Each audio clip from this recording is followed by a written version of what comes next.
एकदमै surprise gift भेटेँ मैले। मेरो बर्थडे गिफ्ट अरे यो चाहिँ मेरो छोराले दिएको।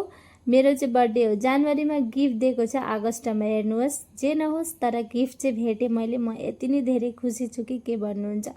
हेर्नु न, मलाई चाहिँ हेडफोनको धेरै जरुरत भएको थियो र मैले भनेकी थिएँ मेरो छोरालाई मलाई हेडफोन चाहिएको थियो एउटा भनेर।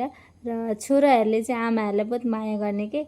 मलाई चाहिँ यो एकदम नाम पनि भन्छु मेरो श्यामले श्याम भन्दा पनि अब भगवान् जस्तो लाग्यो होला। छोरो हो मेरो चाहिँ, म सानीमा उसकी, र मलाई गिफ्ट दिएको अरे म एकदमै धेरै नै खुसी छु यसको लागि चाहिँ। Thank you so much.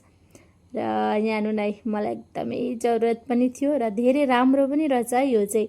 र बोटको हो यो चाहिँ, यहाँ हेर्न सक्नुहुनेछ। एकदमै गिफ्ट त सानो होस् ठुलो होस् धेरै नै राम्रो लाग्छ, खुसी लाग्छ होइन। तीमाथि जे भनेको त्यही भेट्दा त झन् कति नै खुसी लाग्छ।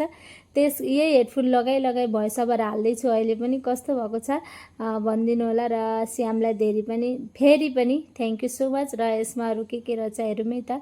हेडफोनको यो रहेछ, हरायो भने हुन्छ भनेर दिएको रहेछ अरू दुईवटा। अनि चार्जरको तार पनि दिएको रहेछ।